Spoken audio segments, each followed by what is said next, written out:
Bora, nação, para mais um vídeo aqui no nosso canal, reagindo os comentaristas falando sobre a vitória do Flamengo em cima do Fluminense. Então bora para mais um vídeo. Disponível para jogar, ele não entraria com o Arrascaeta nesse jogo? Eu acho que não. Pela maneira que ele gosta de jogar, com 2 pontas abertos, que tem força, não é nem só que jogue aberto. Então, mas eu não achei que ele jogou com 2 pontas abertos, até porque ele jogou com ala e ele tem que dar esse corredor pro ala. Ele jogou com 2 caras de intensidade, principalmente para fazer acompanhar. Não, os pontas que eu Mas quando ele tinha a bola, defensivamente. Os dois centralizavam um pouquinho mais, davam o corredor para os alas, e aí para ter um pouquinho de construção por dentro também. Mas defensivamente, sim. O Gabriel não consegue entrar. Ele faz algumas vezes. Qualquer atacante que não tem essa característica, ele vai voltar algumas vezes. Mas você ter a obrigação já de entrar no jogo e fazer isso é muito difícil para um atacante que tem as características do Gabriel. Então, Aline... Posso mostrar no campinho isso? Pode, quando você vai lá, eu vou falar com a Aline sobre isso. O Paulinho falou que o Gabriel não tem essas condições. E o Gabriel falou isso na coletiva depois do jogo, né? Obviamente perguntaram, né? Pô, você ficou no banco, e aí, por quê? Ele falou, olha, dentro desse esquema do Vitor, eu acho que eu ainda não estou bem fisicamente. Fiquei de fora alguns treinamentos, estava com uma dor no adutor e tal. Pedi para ele jogar na minha posição e ele optou pelo Pedro. É mais ou menos por aí? Você acha que o Gabriel não se encaixa, sem ser nessa função de centroavante, naquilo que o Vitor mostrou nesse jogo contra o Flu? O que acontece, que eu percebo, o Cebolinha, por exemplo, o Paulo Nunes falou sobre o posicionamento do Cebolinha ali, que é um ponto, e eu concordo com você. Acho que o Cebolinha jogou mais como um segundo atacante, se aproximando um pouquinho mais do Pedro, né? E aí ele dava o corredor pro Ayrton Lucas, né? O Ayrton Lucas atacava o tempo inteiro com profundidade. Sobre o Gabigol não é um jogador que ele fica preso já naquela posição, né? Mesmo quando ele joga como um centroavante, na época do Bruno Henrique, era um jogador que saía um pouquinho mais para pegar a bola. Se ele jogar como ponta, que é nesse esquema tático que o Vitor acaba preferindo... Desenhando, né, nessa preferência, eu não digo nem da questão de intensidade. Inclusive, acho que ele entrega mais intensidade do que o próprio Pedro. Exato. Sim. Mas é um jogador que já sai ali aberto. Ele não é um jogador que sai aberto. O Gabigol, para mim, é um jogador que ele consegue cavar espaços, né? Consegue chamar a atenção. Então, essa movimentação dele já sair aberto não é o que ele gosta. Por isso que ele prefere brigar ali. Pelo menos ali, como centroavante, ele consegue sair um pouquinho mais, se mexer, né? Chamar a atenção. Eu acho que esse é o grande X da questão. Nos últimos jogos, a gente viu muito o Gabigol vindo buscar a bola lá atrás. Isso. Às vezes até nos pés do volante. Sabe uma coisa que pelo menos para mim, eu entendi? Na entrevista dele, em nenhum momento ele disse que não pode jogar junto com o Pedro. Ele falou que nesse estilo, nesse modelo de jogo com 3 zagueiros e que se usa muito, né, as extremas, ele não tem característica para isso. Agora, se mudar o modelo de jogo, o jeito de jogar, pode ser com 3 zagueiros, mas ele junto com o Pedro, ele consegue atuar, ele consegue jogar. Aí vai o treinador querer isso. O que ele mostra, né, Grafa, que ele pode atuar a cada jogo de maneira diferente, né? Mas se ele jogar com o Pedro e com o Gabriel, aí o Arrascaeta, porque aí ficar 2 atacantes ali vai sobrecarregar. E outra coisa, só mais um probleminha. Bruno Henrique tá voltando. Sim, só que o Bruno Henrique... Ei, Caio. Tá voltando de uma lesão de cruzado. Sim, óbvio. Mas daqui a pouco, daqui a 2, 3 meses, ele pega o ritmo de jogo, sente confiança na lesão, que tá realmente curada.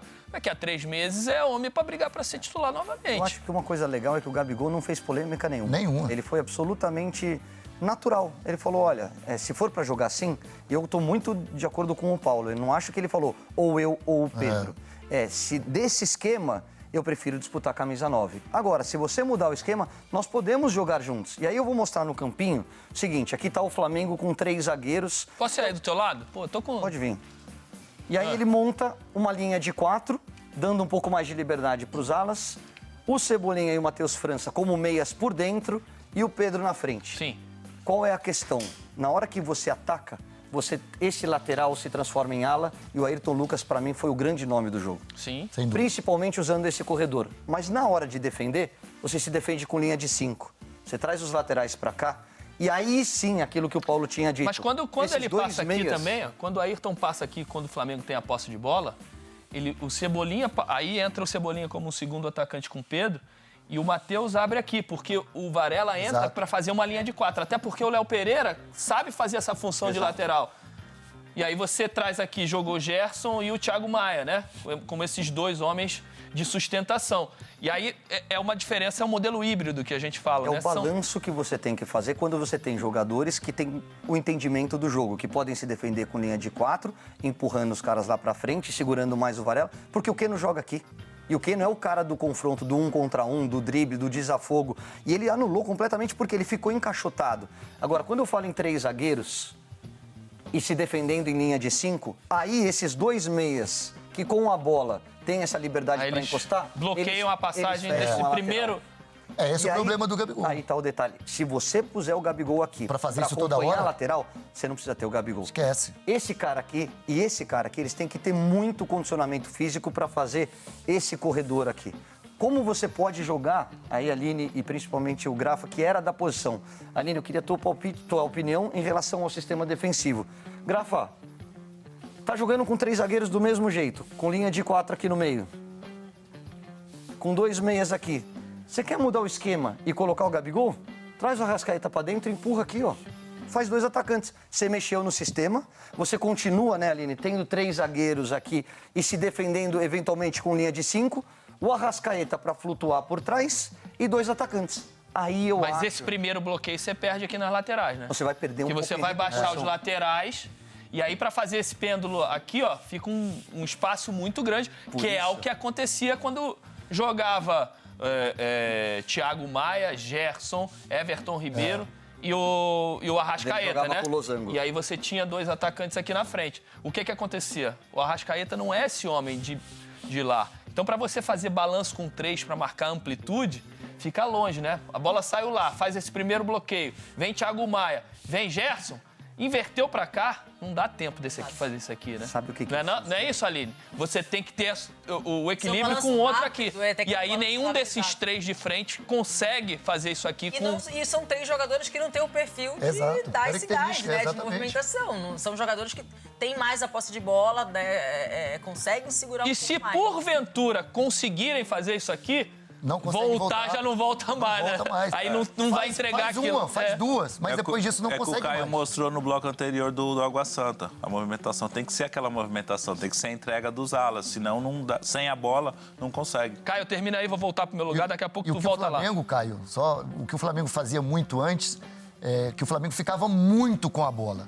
Então se desgastava menos. E quando perdia, pressionava e roubava. Hoje não pressiona mais. O Flamengo, pelo menos nesse desenho que o Vitor Pereira está fazendo, ele não vai ser aquele time que vai propor sempre. Eu acho que com essa ideia aí vai ter que a torcida do Flamengo entender isso. Até porque, Paulo, não tem um meia de criação, né? Neste caso, por exemplo. E o que controla a bola? Você não tem Everton Ribeiro, você não tem Arrascaeta, fica muito difícil. É esticada. Porque você tem de um lado o Everton, do outro o Matheus França. Agora, fora do aspecto tático, é difícil para o torcedor chegar no Maracanã, ter Gabigol, Arrascaeta e Everton Ribeiro no banco. É difícil você ter 3 jogadores no banco que seriam titulares nas outras 19 equipes do Campeonato Brasileiro. Aí é a gestão do treinador, né? Aí a gestão. Tem esse lado também que tem que ser... Mas nisso eu acho que ele é muito corajoso. Eu ia falar exatamente isso. Nisso eu acho que ele não tem problema. O que ele fez bastante no Corinthians? O Renato, por exemplo, já chegou a ficar no banco em alguns jogos. Não, saía quase todos os jogos. E aí dá pra ele ter essa gestão. E eu acho que o Flamengo tem a possibilidade também de ter tantos jogadores bons. É uma equipe, assim, recheada. Eu vi uma foto que tinha Gabigol, tinha o Everton, Felipe Luiz no banco, ainda tinha o Marinho ainda, também. Vidal, o Marinho encostado do lado. Ele fez 4 substituições numa tacada só. Vidal, Felipe Luiz, Gabriel e Everton Ribeiro. Aí você olha essa mexida e você fala, que time aqui, é esse? Olha aqui, ó. Bruno Henrique. Felipe Luiz, Vidal, Everton Ribeiro, jogadores de Copa do Mundo. O Gabriel, jogador de seleção brasileira. Não disputou uma Copa do Mundo por opção técnica, mas poderia ter estado lá. É impressionante essa opção, essa variedade de opção em cima da qualidade do elenco. Que gol, né? Olha como que tapa bonito do... vai por dentro e abre o corredor para abre espaço para ele. Segundo atacante mesmo. E o Ayrton Lucas não jogou só esse jogo, né? Todos os jogos, mesmo o Flamengo não atuando bem, ele vem jogando muito bem. Nesse novo ciclo de Copa do Mundo, de seleção brasileira, o Ayrton Lucas é um cara para ser levado em consideração? Ah, com certeza. Se tiver continuidade, porque a gente está vendo que o Felipe Luiz provavelmente vai entrar como um terceiro zagueiro. Ele até entrou no jogo. Nesse esquema. E ele mesmo falou que está treinando para isso. né? Ele deu uma E entrevista. eu acho que o Ayrton já assumiu a titularidade mesmo. E o né? Felipe Luiz, inteligente, Óbvio, ele já tá vendo que o espaço dele pode ser em outro lugar. que deu certo sábado, então? E pra mim, eu acho ele muito importante como terceiro zagueiro pelo lado esquerdo. Porque não é só importante ele com corta isso. caminho, ele tem uma leitura de jogo, ele Inteligentíssimo. constrói como poucos. Ele vira um meia, ele vira um lateral pelo lado. Então, assim, é um cara que pode ser muito útil ainda nessa temporada pro Flamengo. Antes da gente entrar no Fluminense, eu só queria falar mais uma coisa sobre o Flamengo. Ele está fazendo, como a Aline disse, algo muito parecido com o que ele fez no Corinthians. Na hora que as coisas não estão dando certo, primeiro ele tenta. Ele dá continuidade ao que vinha sendo feito. Na hora que o resultado não vem, e o Flamengo perdeu todas as finais até esse momento do Campeonato Carioca, ele vai para a zona de conforto dele. O que é? Fecha a casinha, bota um time de mais energia, de mais entrega sem a bola, e depois que os resultados voltarem a aparecer, você solta de novo. Vai soltando de novo. O que eu acho que ele identificou? Que a recomposição com a Arrascaeta, com o Gabigol e com o Gerson, que já não é um grande Everton marcador, e Everton Ribeiro, deixa muito a desejar. Então, no jogo grande, na hora que você pega um Fluminense voando, decidindo o Campeonato Carioca, o sistema do Diniz, que é diferente de todos os outros, eu preciso de energia. Muito parecido, não sei se vocês concordam, com o que o Abel Ferreira fez no começo do Palmeiras. Ele falou, modificava. Fecha aqui, deixa os caras virem pra cima, vamos suportar, vamos aguentar, vamos tentar fechar espaço. E correu o risco, porque o primeiro tempo do Flamengo não foi bom. Não foi. O Arias saiu na cara do gol pra fazer o gol e sair Ele na teve frente. mais sorte que juízo. Exato. E aí, Porque com o decorrer ele da apostou partida, numa situação que deu certo por causa dos gols no segundo tempo, principalmente no segundo tempo, mas se ele sai atrás, Roger. se o Fluminense sai na frente, ele ia tomar uma pressão Exato. no Só que aí Maracanã. é o que eu tô te falando. Aí vou voltar a falar sobre isso. Quando ele foi contratado do Corinthians lá atrás eu falei, a torcida do Flamengo vai ter que entender o Vitor, porque ele mexe, pode ser quem quer que seja, ele mexe no jogador, ele mexe no esquema, ele joga de acordo com o adversário, ele não é igual... Por isso que eu tô te falando que o Flamengo vai mudar um pouco o seu DNA. O Flamengo sempre jogou do jeito dele, independentemente se era fora, se era em casa. Com o Vitor Pereira, não. Ele joga de acordo com o adversário. E aí ele vai fazer mudanças. A torcida do Flamengo, será que vai entender? Ver a maioria das vezes jogadores que são ídolos, são vencedores no banco de reserva, num time não tendo um resultado positivo? Então, essa é a grande questão, né? O torcedor do Flamengo, ele não tem essa paciência toda pra entender. Mas quem deveria entender seria a diretoria quando vai contratar um perfil de um treinador. Exato. O Vitor é muito óbvio, ele não é um treinador que gosta de ter muito controle da partida como o Flamengo jogava. É um cara que gosta de velocidade pelos lados do campo, de Transição, intensidade, né? Rápido. transição, exato. Intensidade, força. E é muito claro sobre isso. Então, assim, quando o presidente, vou trazer um treinador, você tem que pensar qual o DNA da minha equipe, como ele vai conseguir acrescentar. E aí você traz um cara que vai quebrar completamente Exato. esse ciclo. Eu acho que ele já veio pra trocar, Fazer né? essa Pra quebrar reformulação. esse Pois ciclo é, do pois é. Flamengo, Mas aí tem que fazer trocar essa os atletas reformulação. também, né? Isso, eu acho que pro primeiro ano não tem como fazer a troca do treinador com os atletas. Mas na sequência da temporada, o restante da temporada pro próximo ano, certamente deve vir uma reciclagem ali. Alguns jogadores saindo e chegando outros jogadores. Que estrago que fez a saída do João Gomes, hein? Então, Bagunçou tudo ali. Eu entendo, eu compreendo, respeito, eu acho que é a estratégia de cada treinador. Só que eu ainda acho que o treinador ele tem que se adaptar ao elenco, né? Com o que o elenco tem. Concordo plenamente. O elenco disponibiliza para ele de melhor. Concordo. Ele está nesse momento priorizando o esquema dele. Aonde ele se sente mais confortável. Aonde ele se sente confortável. Exato. E ele entende desse... Obviamente, ele está num momento em que ele está muito acuado, né? Ele está tomando muita porrada da imprensa, dos críticos, da torcida. E seria natural ele, de alguma forma, de repente ele tinha essa última cartada dele de final de campeonato estadual, né? Porque se perde essa final, pode vir a perder, ele não sei se aguentaria no cargo. Então ele falou, cara, eu tô acuado, tá todo mundo me dando porrada. Eu já joguei da maneira que todo mundo quis. Mudei aqui, mudei lá, botei todo mundo pra jogar. Não funcionou, perdi. Cara, eu vou jogar como eu quero, vou tirar os caras, vou botar correria, força, intensidade pelos lados, vou preencher centro aqui da minha linha defensiva e amigo, vamos tentar. Até porque ele fez isso com o Corinthians contra o Fluminense. Ele passou na semifinal da Copa do Brasil pelo Fluminense jogando dessa forma, bloqueando essas ações, tentando de alguma forma trazer o Fluminense. Se a gente for reparar, mostrar os gols, a gente vai mostrar. Os 2 gols do Flamengo A bola vem aqui atrás, Santos estica lá na frente. Lá na frente, o Fluminense estava desprotegido, porque pressionou no campo ofensivo e ele teve liberdade para ganhar a segunda bola, trabalhar com mais espaço e entrar na cara do gol. Aí já é o final do lance, da jogada, né? A bola estava no pé do Santos, o Santos dá um chutão, vai lá no lado direito, ganha a segunda bola, roda e chega no Ayrton Lucas. O segundo gol, por mais que o Flamengo tenha ficado com mais de 1 minuto de posse de bola, ela também foi lá no pé do Santos lá atrás. E num determinado momento ele esticou lá na frente, o Flamengo ganhou a primeira, a segunda... Já tinha o Everton Ribeiro aí, já. No segundo gol, sim. No segundo gol já, tinha os 4. Ele trabalha ali pelo lado esquerdo com o Ayrton. E nesses 2 recortes do gol, aí você vê a defesa do Fluminense correndo para trás. É o sinal que lá na frente não conseguiu, afrouxou e teve que correr para trás. E o Flamengo chegando de frente e a zaga do Fluminense correndo para trás. Caiu, esse Fluminense, Grafa, dá para buscar? Tem chance, tem qualidade para isso. Mas 2-0 é complicado, não é fácil tirar, não. No troca de passes da semana passada, perguntaram para mim as possibilidades. Eu falei, se esse jogo acontecesse na semana passada, na data FIFA, o Fluminense, para mim, era favorito.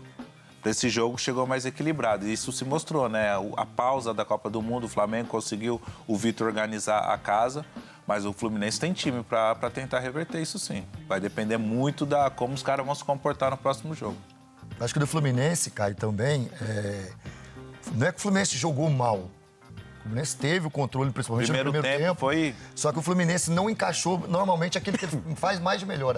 A aproximação, né, o toque de bola, a construção tranquila, calma, para depois ter a transição rápida. Por isso que o Flamengo jogou mais recuado para sair nessa transição rápida. Eu acho que a dificuldade que teve o Fluminense para esse jogo foi o ajuste no setor final. Mas o Fluminense tem totais, assim, 2-0, é difícil. Você vai enfrentar um Flamengo onde a torcida do Flamengo vai estar muito mais confiante, vai encher mais o Maracanã, provavelmente. Só que o Fluminense tem capacidade, tem time para jogar, dentro do campo do Flamengo, imaginando que o Flamengo vai jogar dessa maneira. Eu não imagino que o Vitor Pereira vai mudar o esquema para esse segundo jogo. Algumas peças não funcionaram, né? O próprio Arias não estava. O Keno. Que teve uma viagem de 26 horas. O Cano também não estava, o Keno. Então, algumas peças do Fluminense que são fundamentais nesse sistema de jogo não funcionaram. Pode funcionar no próximo domingo, mas... Em tese, o mando de campo é do Fluminense nesse segundo jogo de final. O torcedor do Fluminense já comprou metade dos ingressos, então a gente vai ter, no mínimo, um estádio dividido. Aline, você pensa dessa forma também? Você acha que o Fluminense perdeu tecnicamente com algumas peças? E eu falei dessa pressão lá na frente do Fluminense, que ele saiu desordenadamente, deixou essa linha espaçada e com alguns buracos.